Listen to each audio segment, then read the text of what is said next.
Hare Krishna, once again, beautiful people of the world. Welcome to the Soul Ashraya podcast, a weekly bhakti podcast. We will seek the shelter, wisdom of our dear Lord Krishna with Shastra, prayer, and conversation. I am your host, Bhakti Jake, and I have with me my good friend and teacher, Balaram Shakti Das. Hare Krishna. We have a very special guest with us today. Balaram, would you like to introduce? Yes, once again, we have my dear God brother, Jahnava Priya Dasa, coming in from Silver City, New Mexico. And we're very honored to have him with us again. He is visiting here because our dear guru, Jivananda Das Vanachari, has just returned from India. And so we're very excited to be hosting him tonight at the Mantra Oasis program. So he's come for the weekend. Yeah, that's great. That's great. It's so nice to have a guru coming back from India, because you get that excitement of like getting to hear about India and like to see them again. It's like the same thing here when like a devotee goes to India for a while and then they come back. It's like, what's new? What'd you learn? Like, what kind of super spiritual stuff did you learn from being in India? Is it going to be weird if I just smell you real quick?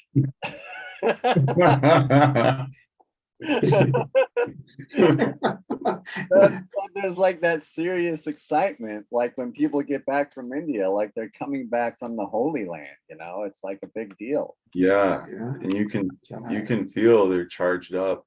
Yeah, with potency, with some amazing potency.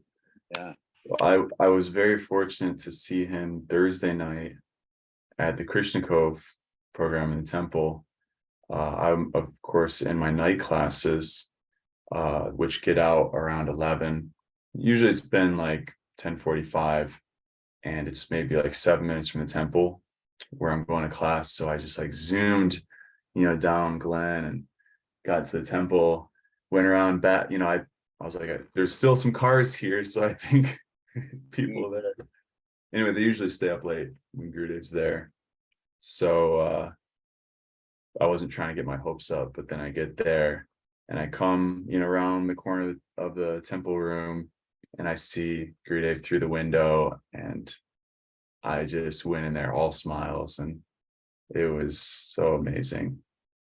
So, but yeah, just being in his presence, my godbrother Kirtaneshwar, who's been on the show, he was saying, because he went to the airport to pick him up, and he was talking just briefly, because Thursday I was dropping off some banana bread for the program during the day, and he was saying, yeah, I went to pick him up, and I was struggling with things, in my mind, that it's like, what's going on? Like, I usually don't struggle like this, or like this sort of thing doesn't usually get to me. So it was like a particularly heavy kind of thing. I mean, not to speak anything about it, because I'm not privy to that, but he said, as soon as he saw him in the airport, from across the room, just this large man, wearing saffron, it just like got wiped away,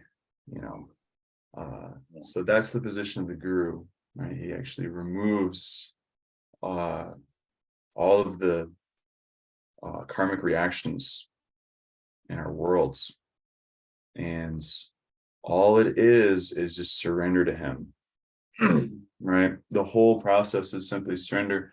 We make it into so many things, and this is like part of our disease, if you will, of ignorance. We think that it has to do with creating something in this material world or figuring something out. We open our mind, in college, and so many avenues of thought and philosophy open up, and we really start. Well, actually, what we're doing is we're more and more wrapping ourselves around things of this world, right? And so the process of spiritual life is so simple. It's just process of surrender. It's not like, when we talk about yoga, it's not like, you have to accomplish a certain thing, you know, like I was speaking last night. I'm actually super excited for today because I'm going to pick up later today. I'm going to go pick someone up who was a classmate of mine. And I've had my transcendental sights on him for some time now. And finally, like, kind of broke that ice and was preaching to him last night. And he was so receptive. It was really amazing, really, really wonderful. There's nothing like it when you can share Krishna consciousness. No, I know.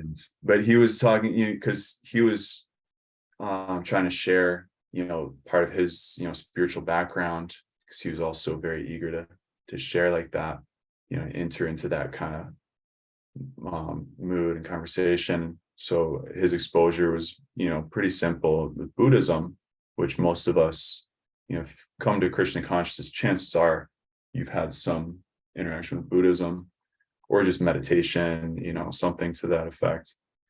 And he was saying that the friend who introduced him to Buddhism, was like really like strong and had some kind of tejas with the meditating, some potency.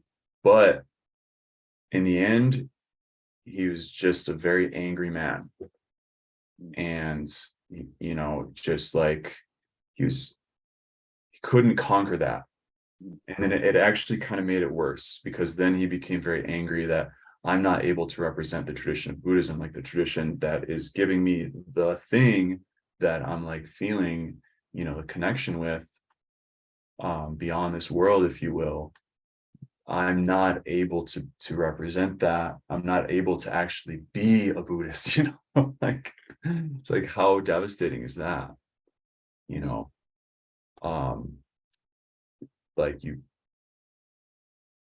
I don't know, an example that comes to me is like, all you ever want to be is a parent, and you finally like meet someone and like you find out you can't have babies or something like that, or that person, they get into a coma or something, and it's just like, my love like has been taken away from me. I'm not able to enter into being that, like actually being that. So I was talking like, this is the thing, spiritual life, there's no qualification like that. With the path of meditation, it's like, yeah, that is a bona fide path. Krishna delineates it in the Bhagavad Gita, the first 6 chapters, very clearly. Here's how you do it. Here's the result. You will extricate yourself from the material energy, and you'll realize that you're spirit, that you're spirit soul, and you will attain peace. But it's very difficult to actually do that. And the nature of it is you're simply working with material energy. All that you have to work with is material energy and your ability to renounce it. Whereas bhakti, real spiritual life, bhakti means directly engaging in spiritual activity. And that engagement will naturally disengage you from material activity. Whereas without having that transcendental help, right, you're just kind of trying to pull yourself up by your own bootstraps. So what you're left with is this dependence on individual adhikar, which means qualification. Whereas bhakti, the only adhikar is sincerity. There's no material adhikar, right?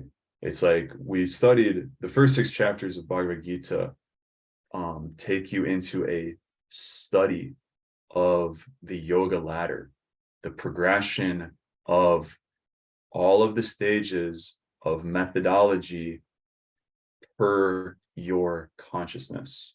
Whatever level of consciousness you're on, the Vedic literatures give you a set of yoga. They say, this is the yoga for this set of consciousness. This is the qualification. This is the methodology, the practice, the results. All of that is given. And so you have this sequence of, you have on the bottom, you have sinful life. There's no yoga for that, in the yoga ladder. Then you have civilized life, varnasrama dharma. Then you can enter into karma-yoga. You can practice karma-yoga. And then at a certain point, you can practice niskama-karma-yoga, which means you're renouncing kama, you're renouncing any desire for fruits, and you're just doing your work, as a matter of duty without sense of proprietorship. Then you can enter into jñana-yoga, where it's karma-sannyasa, which we discussed, what was it, 2 weeks ago or so. Sannyasa generally means you're renouncing all karma. So you put on saffron, right? And you say, I'm not going to even touch the gross energy. I'm just working with the subtle energy now, right? So that's a very high adhikar. Who can do that? Who can actually do that, right? Krishna's like, you can try that, Arjuna. Arjuna's like, no way in hell am I doing that. We were talking about this yesterday, right? It's like, he was horrified. But the irony is that Arjuna was so qualified, he did severe austerity to Lord Shiva. Yes. Was it like on Kailash? Yeah, and it was a whole year Yeah. in the forest. And that was while the Pandavas were exiled, but he was apart from them even for a year, seeking the Shiva's subtle weapons. Yeah. And so he was able to do that. He was able to please Lord Shiva, like directly. Like, okay, there's yogis that are interested in Shiva, right? We've got these different gurus. It's like, okay, I don't see them going on Kailash and like appeasing Lord Shiva with their austerity. But they think that the system of yoga, that personality Arjuna rejected of meditation, that we can do that. Right. So there's that. Then there's astanga-yoga, which is that same adhikar as well, but it's a more advanced practice. It's you get faster results. Each of these successive levels, they're more powerful methods, so you get better results, but higher adhikars. But with bhakti yoga, the whole chain down from the top of that ladder all the way down to the bottom, even including sinful life, bhakti can be practiced. You don't even need to be out of the sinful life to practice bhakti. So there is literally no qualification, and that's how it should be. Spiritual life, again, it's just surrender to the mercy that's already there. So yeah, seeing our guru, it's that's actually the reality. It's like when when I was in Jivananda's presence, it was like he's actually living it. Like he's actually living the experience that we're just talking about here. I mean, not just, but we're talking about it here. But he's actually living it. He's experiencing it. There's no parts of his mind or intelligence that are like, well, maybe, no. He's in it and he's fully enlivened. And there was this one moment where I was just like struck with that realization, sitting in his presence. I was like, wow. So that's the reality, is God is giving us that experience, right? Like you're talking about the experience of the Atman, and the experience of the soul, unfettered, as it were, by material energy.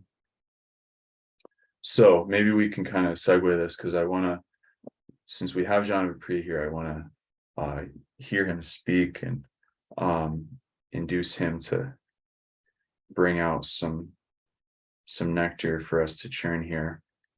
So we're talking about the Kali Yuga. Yes. Which is the antithesis of this consciousness of receptivity to mercy. Right? We could say it like that. It is the antithesis of surrender. It is the fullest manifestation of literally quarrel and hypocrisy of this rugged individual kind of mentality, of you trying to be all that you can be in material energy, right? That's the nature of this world, which is diametrically opposed to the spiritual world, which is being all that you can be in Krishna's energy, in in relationship with Krishna, It because was a part of him. right, he's our maker, our source, our everything, actually. And so our real life and real identity is in him. And material consciousness means disconnecting ourselves from him, or trying to, right? Disconnecting consciously. Our consciousness is disconnected from him. So Kali Yuga is like the grossest manifestation of that. So how that comes to be, and what is, yeah, please. Just to make it clear that we worship Krishna because we don't just worship him because he is the supreme personality of Godhead. We worship him because he is so merciful. And we call him Lord because we recognize that how merciful he is. There is such love and reciprocation that you can have in this relationship with Krishna, where he really does become everything to you. He really is like it all, like, and through prayer and through chanting your japa, you get to know him more and more and more. And you actually have that reciprocal relationship with like the eternal God of the universe, like he has so many different facets of his personality and different stories about his personality. Like you've got sweet baby Krishna, just sweet baby Krishna hold in your arms like, oh, I love this beautiful baby, he's gonna steal some butter, right? And then you've got like the avatar of like, or I shouldn't say avatar, but you've also got the other kinds of personality of Krishna where he's like a cowherd boy, like just out romping around with his friends, having fun with the cows all day, I mean, and it's more than that even, then he's also the lifter of Govardhan Hill with his one pinky finger, he is so many things that your mind can't even your mind can't even understand everything he is, because he's so many things. And to get in touch with that energy, with that power source of knowing who Krishna is a once in a lifetime opportunity. And I just plead with people to not let this go. I came into Krishna consciousness because I was at the end of my rope. I had tried sense gratification for 20 something years, and I was just done with the world. I had gotten to that point where I'd done everything, seen everything, done it all. What else is there to do? And Krishna, through his mercy, just showed up and just grabbed a hold of me and was like, this is the way, dude. Hey, this is the way, So, I mean, I say he grabbed a hold of me. He more or less kind of just like took me by the hand and said, come on, it's time.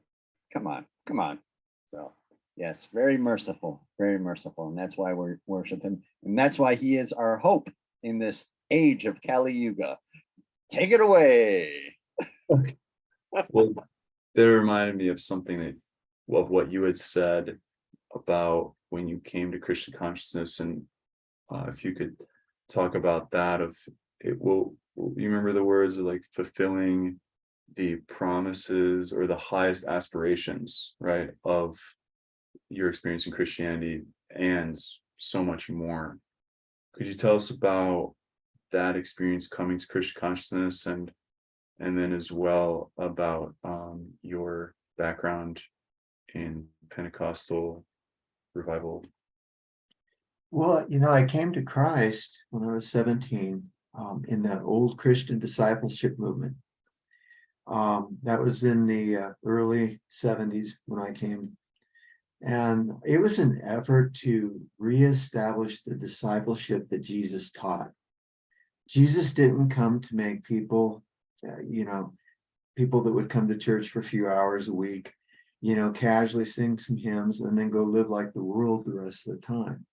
He wanted disciples in the same sense as Srila Prabhupada did, that they were committed to live to glorify God. They were to live for God, to love God, to serve him, to be his instruments in the world. And to some degree, I experienced that. We danced before God. There was ecstatic dancing. We didn't chant, but we were deeply into hymns. And I can say that I didn't experience that again until our Guru Dev's Puja, Vyasa Puja, last autumn. I had been searching for that again for decades. Eventually, the discipleship movement fell due to a lot of things, complicated to go into. And it was devastating when it did. We were disciples. We as young disciples, we were living in a house, and we were practicing celibacy, and we were regularly fasting, getting up early in the morning to pray, memorizing scripture, a lot of the same things that we do in this movement, the Krishna consciousness movement. And when that fell apart, it was devastating because we were investing our life in that. I was learning to preach, and it was devastating. Later, I did become a lay preacher, and I went to Mexico and doing street preaching and revival preaching. But I just had a number of very terrible experiences in Christianity, and finally, I was just devastated, and I fell away. And eventually I picked up shamanism. I studied indigenous paths around the world, the Celtic, the Norse, Native American. And that was sort of like the first revival of spiritual desire again in my heart. And eventually, studying these ancient paths, especially in the Norse, there were references to self-realization. There was references to spiritual warriorship, and that attracted me. And in the context, the Bhagavad Gita was mentioned. And also during this period, I was studying science, cosmology, astronomy, and all this stuff.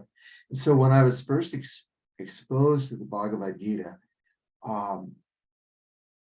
it was at once, it captured all the highest aspirations of total surrender to Christ. And walking in this, if you walk in the spirit, you will not fulfill the lusts of the flesh. Krishna consciousness, it's the same thing. That's what Srila Prabhupada taught. So it captured the path of the cross that Jesus taught that isn't being preached anymore, basically in Christian churches.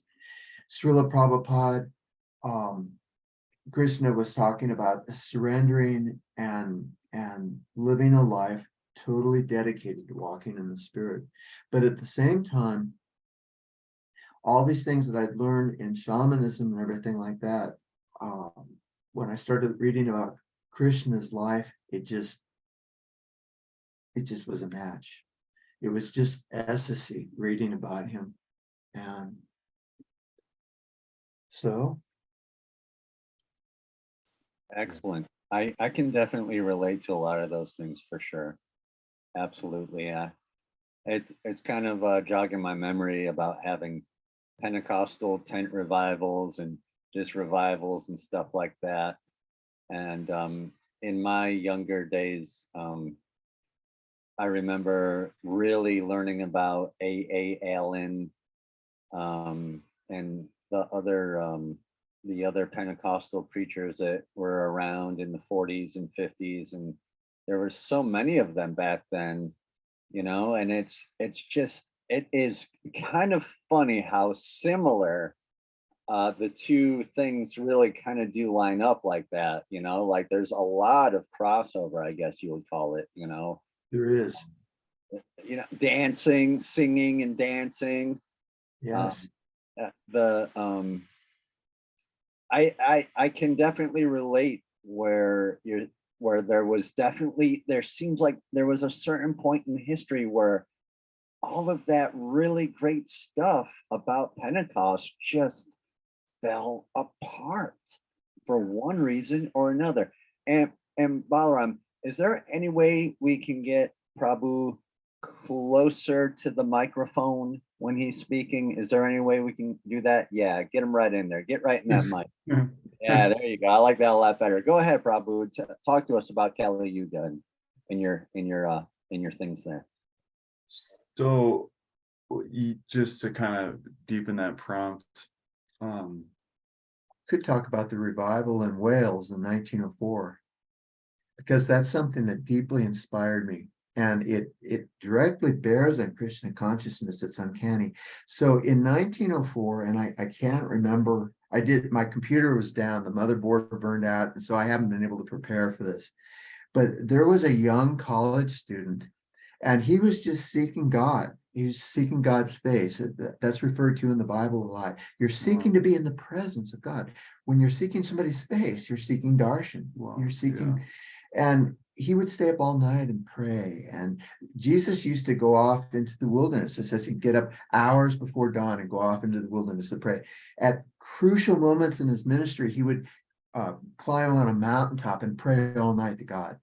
For instance, when he fed the 5,000, that night he sent his disciples across the sea in the boat. He dismissed after feeding the people. He went on a mountaintop, prayed till 3 a.m. And then he got up at 3 in the morning, hiked down the mountain, hiked 4 miles across the lake to where his disciples, they were about halfway across the lake and they were struggling against the wind. And they see this right at dawn, they're seeing this entity walking on the water and they think it's a ghost. You see, at crucial moments, he spent all night praying to God. And it's like he was recharging for the miracles of the next day from the miracles of the previous day. And that deeply inspired me to do the same. So in Wales, this young college student was doing the same thing. And the Holy Spirit fell. And it's like he would be walking down the street and people would start prostrating and start confessing their sins. And then they would be released and they would start dancing and singing. And it's like he would be invited to a church and he would just get up and he would pray and he would start to talk and then everybody would just fall on the floor and then they would be released from their sins and there'd be singing and dancing. This went on spreading like brush fire across Wales to the point where people in the jails were being transformed. The cops were being transformed. The crime rate fell to the point where the police didn't have anything to do. The courts were emptied. Even the judges, it spread. For instance, in Wales, one of the big industries in Wales in the early 20th century was coal mining. Wales is a very mountainous country. And there, for instance, one story, this CEO had heard that, weird things are going on with his employees. And he went into the lunchroom where his foreman and other devotees were praying and they were talking about Jesus and everything like that. And he started talking to the foreman and everything like that. And he said, I've been a deacon in my church for 20 years, but I don't have what you have. And his life was transformed. And this is how it was going. The jails emptied, the whole nation was transformed. But it bypassed the whole ecclesiastical structure, the pastors, the elders, it bypassed them. And it wasn't even based so much on preaching as just simply like you described with your guru did, just being in the presence of a realized person. And it spread like wildfire. There's been other examples in Christian history, but that one, that's late enough in time. I mean, by then there were commuter trains and the first crude cars. It's the modern world. And yet that happened. Yeah. So there's that potential in Christianity. And I was so driven to see that happen again. Yeah. One of the other revivals that I had learned about as a young man, as a young Bible school student, was the Azusa Street revival. Yes, yeah. In Los Angeles. That actually was connected to the Wales revival. Okay. Yeah. I'm sorry, I can't remember the names. The Azusa Street revival, one of the people that was deeply involved in it, I could even give you the book. I've read the book. He was in communication with the people deeply involved with the Welsh revival, and they were linked. It's like the fire leaped across the Pacific. Yes, absolutely. So basically what you had during these revivals was you had a time period of people just praying. And one of the interesting things about Pentecostal is speaking in tongues. And that is a lot of, they've really gotten away from that in the charismatic churches, I believe, because there's this whole thing, there's the whole debate of like, if you're speaking in tongues, you should have an interpretation, all this stuff, and people can't decide, well, is it just like a language that just flows through you, or does someone say something and then there's an interpretation right after? Like, churches simply cannot decide. Like, the church officials can't decide on whether the move of God is this is A or is it B. It's like beyond church officials, people. It's beyond whatever's That's the problem. gonna happen, you know? Yes. Yeah. So you had a lot of prayer, just people, you know, speaking in their prayer language, speaking in tongues, praying. And we're talking about like hours and hours on the floor, like prostrate on the floor, you know, like when you come into a deity room and you take darshan of the Lord, you sit. I think it was a form of samadhi. Yes. Yeah. Exactly, right? Yeah. There's so many links. There's so many links. So Yes. Like the tongues of fire above the crown chakra. Again, that is a real thing too. Yeah. Like I have felt like they call it like tongues of flame or like the holy fire, like when you feel just this cleansing flame, and the only way to describe it is fire, you know, and it just feels cleansing, like it's cleansing your entire body. You know, there's also links with Krishna Chaitanya Mahaprabhu's movement 500 years ago. And I can't remember now what the references were. I haven't been able to prepare for this, but there are examples for it. For instance, Krishna Chaitanya, sometimes there would be all-night kirtans, which was kind of inspiring you. But there's also times when there were tongues. There were foreign languages of the devas or whatever that were spoken and prayed. There's a lot of correspondences between the two movements. You know, that should be studied. That's something that should be scholarly studied, the links between the two, because that would help communication with the Christian world. That would be potent. Yeah. Yeah. I was really under the impression that Sanskrit was like the prayer language I was using and sometimes even now when I'm chanting rounds, when I'm really praying, I will just slip into speaking in tongues again. And it's like, there's literally no transition. It's just like you slip right into it. Yes. And like, I cannot do it on demand, but when I get chanting those rounds, you know, when you get into like the groove, if you will, you know, You're in a state of consciousness that allows it. yeah, and you just slip into it, and then like something will happen, like you'll hear a noise or something, and you kind of snap out of it, and you're like, oh, what? Right.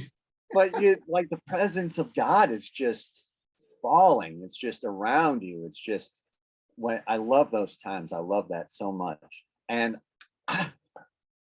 being in the temple amongst devotees, I mean, what better place to be? Singing kirtan and praising Krishna. I mean, it's like that's where you want to be. Making a joyful noise to the Lord. Yeah, you know, it's just the joy of being with devotees and just singing the holy names, you know, and they are holy, you know, that is a holy name coming from your lips. Yeah, that has tremendous cleansing power. Yeah. Yeah. Sarvatma-snapanam vijayate Shri Krishna Sankirtanam. That's the first thing that Lord Chaitanya Mahaprabhu states about the chanting of the holy name. Well, that's that particular thing. That's the last thing. The first verse that he composes is glorification. of the holy names. See that booklet there? Yeah. Was punched up. Just this one. Yeah, I want to open this up to show you guys. So this little book is a lot of the songs that we sing in a temple. So the first one is very well known, Cheto Darpana Marginam. Are you familiar with this, Jake? Rebecca? Cheto Darpana Marginam? Yeah, I've memorized the Shikshastakam, so Wow.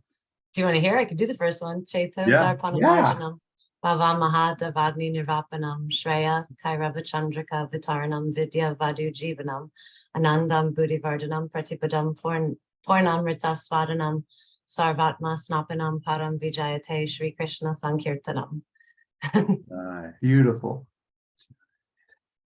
So this is teaching the effects of the chanting of the holy name.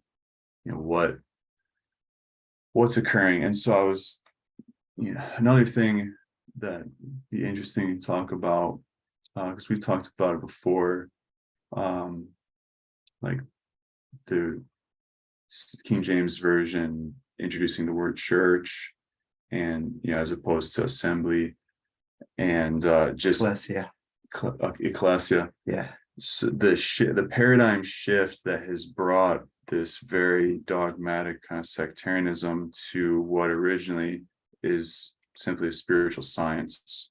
And so Chaitanya Mahaprabhu is giving us that very science. He gave to his principal disciples the science of all of the tattvas, all of the principles and truths, categorical philosophy of God consciousness, and beyond that of Krishna consciousness. And so the chanting of Krishna's names is particularly emphasized. But the principle is the same of chanting God's names. So it begins Cheto Darpana Marjanam, which means cleansing the heart of all of the dust accumulated for years. Dust meaning all of the material entanglements that are covering over the soul. And Bhava Mahadav Agni Nirvapanam. This whole thing is filled with poetry of Sanskrit that we can't even delve into its depths. But from the little that I have heard of it and I'm able to see of it, it's beyond brilliant. I mean, this is God himself composing verses here. Wow. Bhava Mahadavagni Nirvapanam. So this Davagni, the position that we're finding ourselves in this material world is compared here to a blazing forest fire, right? We've all felt this. There's a burning that's going on within us that cannot be quelched by anything of this world. In fact, it just makes it worse. It's like putting gasoline on it. Yeah. Yeah. So this chanting of the holy names, it immediately extinguishes this fire. Repeated birth and death, bhava, birth and death. Shreya Kairava Chandrika Vitarinam Vidyavadu Jivanam. That this Sankirtan movement is the prime benediction for humanity at large because it spreads the rays of the benediction moon. So Mahaprabhu is giving this metaphor of a moon with its cooling rays, and that the benediction that we're seeking in spiritual life has that soothing effect on us, like you're talking about the Holy Spirit descending on you, and you feel this purification, right? This benediction, you feel blessed. You feel absolutely blessed. And so not only, and this is the point here, well, this is one point here, not only is it benedicting you, not only are you being blessed, not only are you receiving the mercy of God, by chanting the holy name, you are spreading that moon. You're spreading the influence of that moon. So how glorious, how ecstatic is that? And continues, Vidyavadu Jivanam, this is the life of all knowledge, of all transcendental knowledge. It's the very life. Actually, the literal word is wife. It calls it the wife of knowledge, which gets deeper into double entendre than I'm able to go. But Anandam Buddhivardhanam, it increases the ocean of transcendental bliss, is Ananda. It's like you can feel, if you really get in this verse, you can really feel Chaitanya Mahaprabhu, like his ecstasy is increasing with each line that he's writing.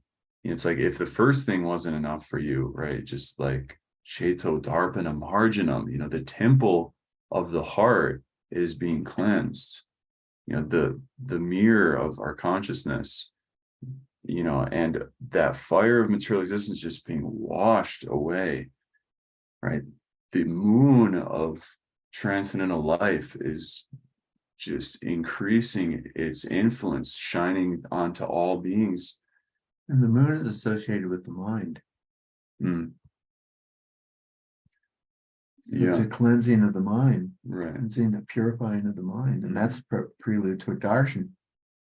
Prelude to a darshan. Darshan, yeah.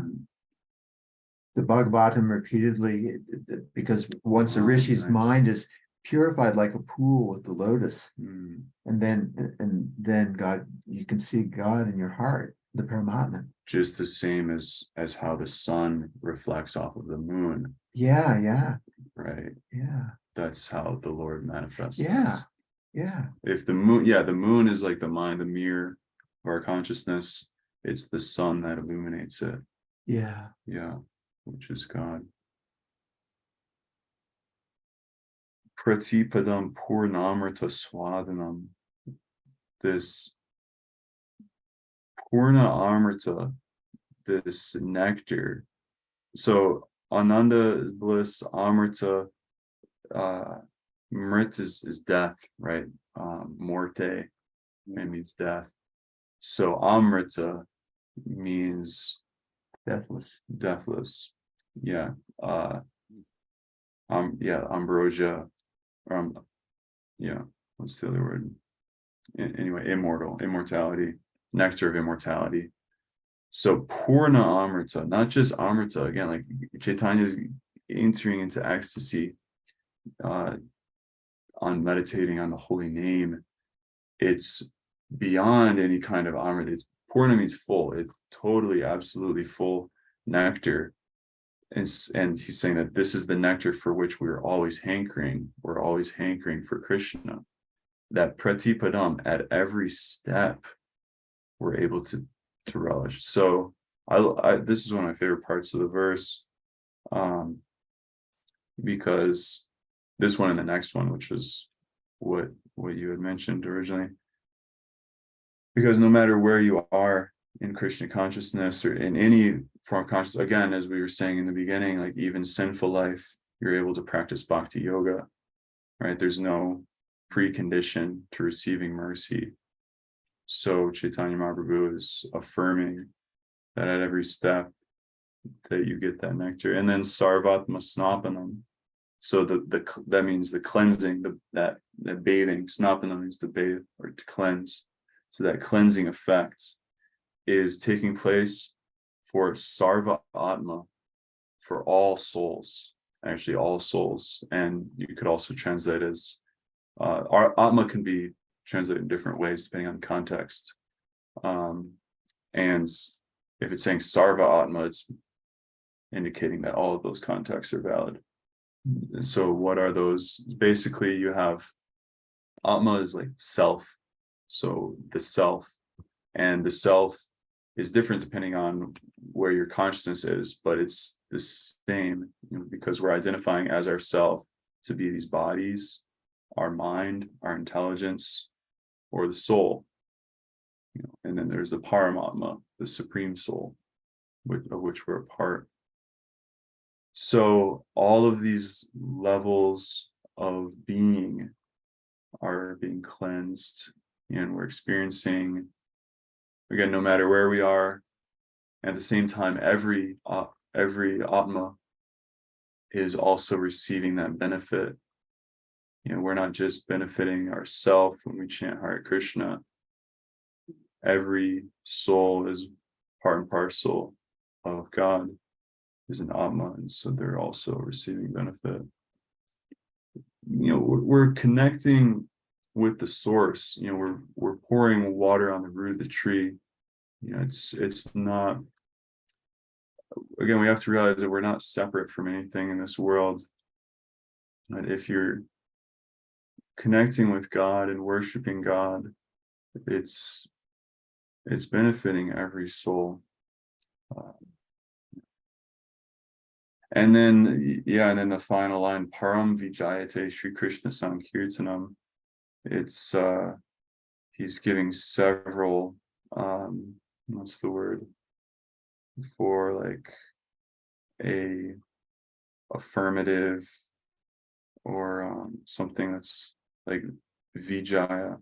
There's like Jaya, which means all glory to, and Vijaya is like especially, more so. Do you know the word I'm trying, the part of speech? Yeah, Jaya and Vijaya. Vijaya is like mega Jaya. Yeah. But then he has another mega by saying Param Vijaya. Yeah. Yeah. So Wow. Yeah, immensely all glories. Supreme, most glorious thing to be glorified is what? Sri Krishna Sankirtanam. So that is the first verse. So yeah, I was just thinking of the that experience that you're speaking on, of the cleansing of the soul. And it really is, it's like the dross of material life gets washed away.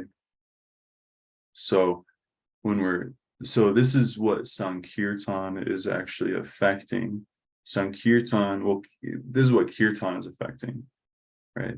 So you have Kirtan, you have Sankirtan, and you have Sri Krishna Sankirtan.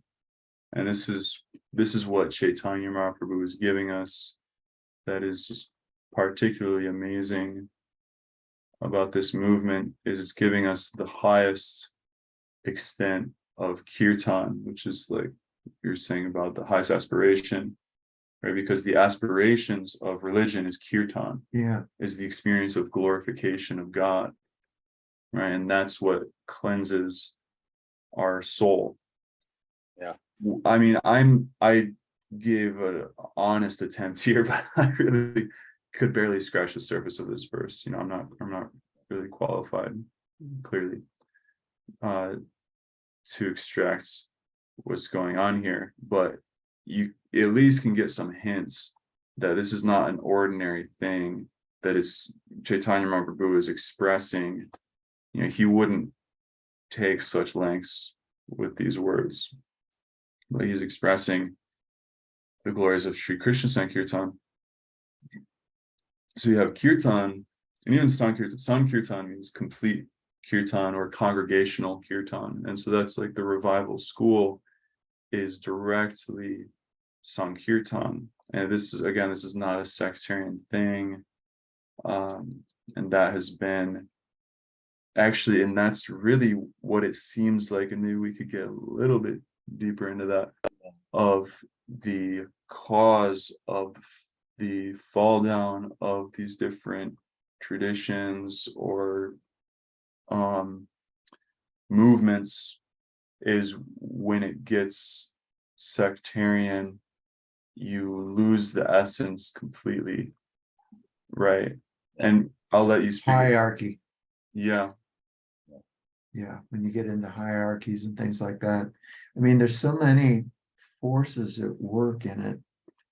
If you look at primitive Christianity, for example, they were meeting, the word that is used most of the time in most of the modern translations, like the New American Standard, English Standard Version, the main translations translate ecclesia as church. That was first ordered by King James in 1604, when he was assembling the scholars to make the King James authorized translation. He wrote down a number of rules, and these rules are available on the internet. You can look them up. One of the rules was the word ecclesia, the Greek word ecclesia, could only be translated as church. And the word doesn't mean that. It means congregation, it means assembly, it means a group of devotees getting together. In the primitive church, they often met in houses. That was very common. Sometimes they got together in the temple in Jerusalem, but other than that, they met in houses. Sometimes they probably met in parks and things like that. So, but that was uniformly translated as church, and church in its basic definition means a building. Whereas an ecclesia is a living organization of devotees that are connected to each other and to God. It's a living spiritual organization. This Krishna consciousness movement is organized right now. You have temple worship, but this house right here, Mantra Oasis, is an example of an ecclesia in its natural. It's closer to primitive Christianity than any Christian church now, practically. Yeah. So I that's agree. one example of how, that was ordered for political reasons. And in the English speaking world, it's become traditional. There's a few translations that actually translate it correctly, but they're not major translations. But you can look at, for instance, in a Spanish Bible, ecclesia is translated as iglesia, and that's correct. So that wasn't done in the Spanish speaking world, but in the English, and But even still, ecclesia has is come to mean church. Yeah. effectively means Yeah. church. If you think of iglesia, you're thinking of a building, generally speaking. But and words do make a difference. That's a mistranslation of a key word in the New Testament. Yeah, how many times is that? Yeah, it's like 130 times. I did a study on this. It's used like 130 times. There's 2 times when there's a combination of Greek words used. I could give you the exact verses, but it doesn't have anything to do with church. It actually has to do with communion. That could be translated as church, but the rest of the times it should be congregation or assembly or something along those lines. Yeah. So when this occurs, what was seeing you're getting at is when you have this hierarchy, what that structure does is, as opposed to being a living body, right, it becomes impersonal. yes, Because you as a person are no longer showing up in a living spirit. in the primitive church, Communion, you're just almost like a number. I mean, the ultimate impersonalization is like total institutionalization. You become a number on a board, right? In some institution. you become among the faithful. Yeah. Well, even like outside of the bounds of church going, Right. In all of our different corporations, corporate bodies, that is the impersonalization of a body. That's kind of like Kali Yuga taking it to its extreme of grouping people into organizations, A machine, and turning them into a machine. yes. So the same thing is happening of, you don't have to participate with the fullness of your being here. Right. You can just sit by and impersonally have some kind of interaction, but it's not demanding you to bring yourself to it. So that's kirtan means you have to bring yourself to it. It's not a spectator sport. Right. It's full. Kirtan means to vibrate something. There's Shravanam, Kirtanam, Vishnu Smaranam. So this is our formula, if you will, for Vishnu Smaranam, the actual remembrance of God, because remembrance of God is the actual prayojana. That's the goal, is for our consciousness to have is there another word I'm looking for? Anyways, To function as his part, as part of his being. To hold him in our heart, right? And to act in that consciousness. That's Vishnu Smaranam. So how does that occur? Is Shravanam Kirtanam, hearing. We need to hear the sound vibration, the message of Godhead, and then Kirtanam, we need to respond to the call of worship, right? Kirtan means to do just that. So vibration, it's an active thing, that it's not simply sitting in the pews and chanting some hymns, I am down playing that, but not to discount it completely, because that's a beginning. Anyway, we're not all at the platform of Sarvatma Snapanam Param Vijayate, Shri Krishna Sankirtanam, but that is, we have to understand that that's what it is, and that when we take away the spirit of the living body and rest on the hierarchy, that's when that gets lost. You lose the essence or the goal. It becomes unclear, and it becomes just a social function, which then gets filled with superstition and also just doing things by rote. Right. If you do this, then you'll get. You can see that transformation in early Christianity. You can see that, Paul was celibate. He was a sannyas. His disciples were Timothy, Titus. They were all celibate. He said at one point, Paul said in Corinthians, "I wish all of you could be even as I am, but we all have our gifts, from God." But it was common in the early church. Jesus was a sannyas. And at one time, a scribe came up to Jesus and said, "Master, I'll follow you wherever you go."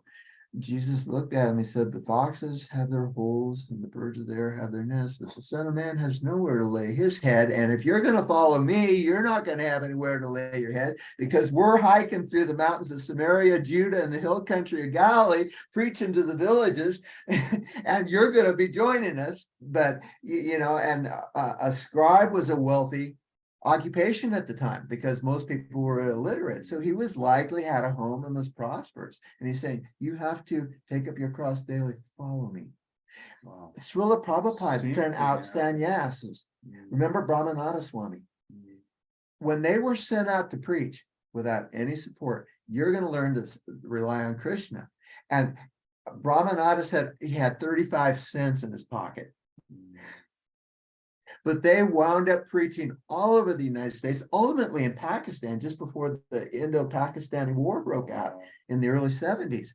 And, but they were triumphant. And later on, Brahmananda Swami went into Kenya and other places in Africa, bringing true spiritual life wherever he went. He did exactly. Jesus sent his disciples out 2 and 2. He sent them out. Don't even take a purse with you. You're relying on God. God will provide for you, but you have to learn this experientially. You have to live it. And Srila Prabhupada did the same thing. Our movement that's why Srila Prabhupada said, make no mistake, Jesus Christ is our guru. He was teaching God consciousness. Do not neglect this. He is our teacher, because he was doing the same thing. That was a true bona fide movement of God. And the reason it gets me excited is because if we can communicate, so many tens of millions of people have left the church in recent decades. Now even the evangelicals, earlier it was, the mainstream Protestant, the Catholics. Now even the evangelicals are shrinking. And so these are people, and among them, there's going to be spiritually hungry people. And if we can reach them, the potential is just off scale. Yeah, that was for sure one of the things that's been in the back of my mind since I've got into Krishna consciousness is like this has literally all the elements of a great revival built in. I'm like, what? Absolutely. One time, when is this going to go off again? Yeah. Yes. Absolutely, brother. Like that's like probably Hallelujah. that's literally one of the first things I noticed about the whole movement was like this literally has like a potential to just like completely explode, like just a tidal wave of bhakti in changing people's lives and just getting people like saved, if you will, Yeah, whatever word you want to use, insert your word here kind of a thing, that's right. and that's always exciting to be a part of a spiritual movement that has that capability, and it's literally like right there, and It's interesting. When I was a young Christian, and then later, so after so many things happened, and I read the Bhagavad Gita, and I began to be transformed. And after a few months of chanting, but really just memorizing the Bhagavad Gita and communing with Krishna in prayer and seeking him, one day I realized that I had a sense of having been cleansed and renewed that I had experienced after being born again and practicing discipleship, that a sense of inner cleansing and being freed. It was identical, and I realized that it was exactly the same experience. Exactly the same. Absolutely. Yeah. That's the point that This is a non-sectarian. yeah. The four regulative principles definitely help. That's what really, that was again another buy-in for me, was to have it so plain. You do not do these four things, and it's so cut and dry. It's like I just remember being in the Christian church and like on the weekend, maybe have a beer, have some hamburgers and hot dogs, have a few beers with the boys on the weekend, you know. It was like this constant thing of like Sunday school Christianity, it's like everyone's good on Sunday from 9 a.m. to 12. Everyone, Exactly, you Prabhu. know, Exactly. here's this time frame. Forget There about were- the rest of the week. Forget about all that. Yeah. Yeah, Everyone's they doing sit in the this pews for area, a few right? hours a week, and then the rest of the time they live exactly like the rest of the world. In modern churches is organized around barbecues and church socials, and you get together the fellowship with Christians, and you're talking about Donald Trump, or Yeah. you're talking about all these worldly things, around a nice steak dinner, and yeah, Ugh. Dude, I cannot even. I mean, could you imagine going to one of those things now? I would no. have to wear a mask, like, there's A no way. spiritual bath for sure. Yeah, You something. chanting Hare Krishna. Oh my goodness gracious. Could you? Oh man, it's like, oh, just the thought of it. It like, that's what living a vegetarian life does for you. I am so convinced it raises your mind, it raises your vibrations in your mind. It does It so does. many great things for your body. When you get around cooking meat, you're like, that is a dead living being. It is like disgusting. Yes. It's like it's like disgusting. It just makes me think of like war, like being on a battlefield and like people shooting at each other and like they're 90 billion animals a year are sacrificed for our sense pleasures. Yeah. 90 billion. I know. That's what, 11, almost 12 times the population of this planet, human beings, every year. Think about the karmic consequences of that just by itself. Don't even pay attention to abortion and all the other stuff that we're accumulating. Just that one thing alone. Yeah. In the Bhagavatam, it says that it's not just that human beings are a temple of God. Christians believe that too. There's many verses in the New Testament, that we're a temple of the Holy Spirit. Jesus talks about him and his Father coming into our heart and dwelling there. Vaishnavas believe that we're a temple of God, but the animals are. The Bhagavatam specifically says that the animals and the plants are a temple of God. Why? Because the Paramatman is there. A temple is simply defined, and the Jews define temple in exactly the same way. It is a place where in some way God is designated that his name and his presence dwells. It's a house of God. That's what it means. So we are a temple of God. The animals are a temple of God. God also dwells within this universe, both as the Paramatman and as Vishnu, Lord Vishnu, on Maha Ananda Sesa. And so this universe is a temple of God. And Christians used to believe it. For instance, in Isaiah 66:1, Isaiah was preaching to the Israelites that they were turning and beginning human sacrifices. They were sacrificing their babies to Moloch and to Baal. That's the context. The sexual immorality was rife. There were temple prostitutes. To join yourself to the God, you'd have sex, either male or female, to join yourself to Baal.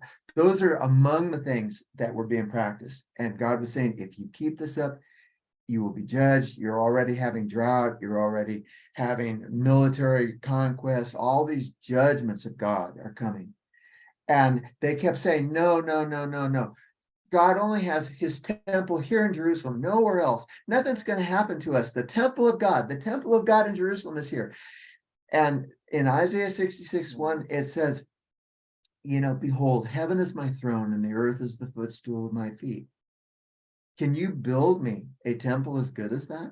Can you build me a house to dwell in as good as the one I already have in this universe? See, so seeing it, and Christians and Jews both once had this sense of that, we are a temple of God. And so how do you feel when you're in God's presence? Awe, worship, respect, reverence, a sense of holy awe and love. And we are those temples. You walk in the forest and you're surrounded by souls. They're in the trees, the shrubs, the animals. You're in a temple. And, the early science movement, very common. For instance, Francis Bacon and a number of early scientists, they express the concept that the universe is God's temple and we're priests. We're studying this, how things are done as a worship of God. We believe that God is glorified when we see the beautiful ways that he's made life and put this universe together, and learning about it as an act of worship. That's how they approach science. We're diametrically opposed to that now. It's a Sura science. It's serving self-pleasure, self-gratification, but that was its source originally, and the whole history of the last 500 years is losing that sense of consciousness, as imperfectly as it was held, to its opposite. Yeah. Now the earth is just a source of commodities. It's a source of resources for our sense pleasure, sense gratification. That's what that article was. Yeah. Leads on to that science article. Yeah, I don't know if we have. We probably don't have time to get into that. Right. We are so over time right now. This is one of those, this is my go-to when we're over time. We started late. Yeah. This is one of those special episodes where it's just, there's no way to contain it, kind of an episode, it's like it could go in so many different directions and it'd all be great. Yeah. However, I do need to contain it. As much as I do not want to contain it, I do need to contain it. And I want to thank you so much for joining us today. And thank you to everyone who is watching us on YouTube and in other places. Thank you, everyone, so much for tuning in and just spending time with us. I do like to end reciting the Maha Mantra 3 times. I can lead if you want. If everyone is okay with doing that, you can unmute your microphones and everything, and we'll just do it 3 times, and then we will say Haribol. Okay. All right. Hare Krishna, Hare Krishna, Krishna Krishna, Krishna, Hare Hare. Hare Hare Rama, Rama, Hare Hare Rama, Rama, Rama Rama, Hare Hare. Hare Hare Krishna, Krishna, Hare Hare Krishna, Krishna, Krishna Krishna Krishna, Krishna, Hare Hare. Hare Rama, Hare Rama, Rama, Rama Rama, Hare Hare.